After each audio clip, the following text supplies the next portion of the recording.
প্রতিদিন তো আর একটা জিনিস খাইতে মন চায় না, তাই আজকে নাল রুটি বানিয়ে নিলাম। আসসালামু আলাইকুম, কেমন আছেন সবাই? আশা করি ভালো আছেন, সুস্থ আছেন। আল্লাহর রহমতে আমিও ভালো আছি। তো আজকে আমি নাল রুটি বানাবো, তার জন্য নিয়ে নিলাম কিছু ময়দা। তো এখানে 2 কাপ ময়দা নিয়েছি, তারপর 2 চামচ দিলাম, 2 চামচ সয়াবিন তেল দিলাম, একটা ডিম ভেঙে দিলাম, তারপর লবণ দিয়ে পরিমাণ মতো পানি দিয়ে এটা একটা ডো করে নিলাম।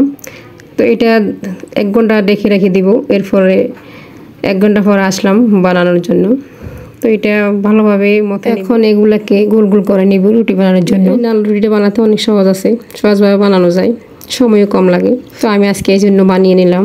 এখন গোল গোল করে কেটে নিচ্ছি, কেটে নিয়ে এগুলো গোল করে নিব, রুটি বানানোর জন্য প্রস্তুত করে নিব। তো আমার সবগুলা গোল করা হয়ে গেল। তো এখন আমি রুটিগুলো বানিয়ে নিব একটা একটা করে, সবগুলো রুটি বানিয়ে নেব। তো এই রুটিগুলো বানাতে অনেক সহজে বানানো যায়, সময়ও কম লাগে। তো আমি সবসময় চাই যে কি আমার সময়টা একটু কম লাগুক যে কোনো কাজে, আমি ওটাই চেষ্টা করি।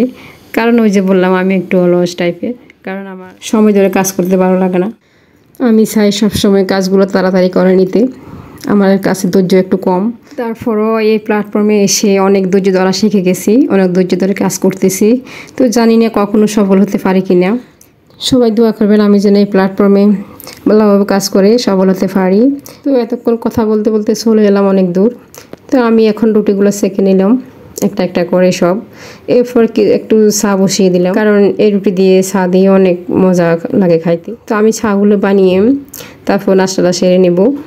আজ এই পর্যন্ত। যদি ভিডিওটি ভালো লাগে সবাই লাইক কমেন্ট শেয়ার করে দিবেন, আর একটা ফলো দিয়ে যাবেন। ভালো থাকবেন সবাই।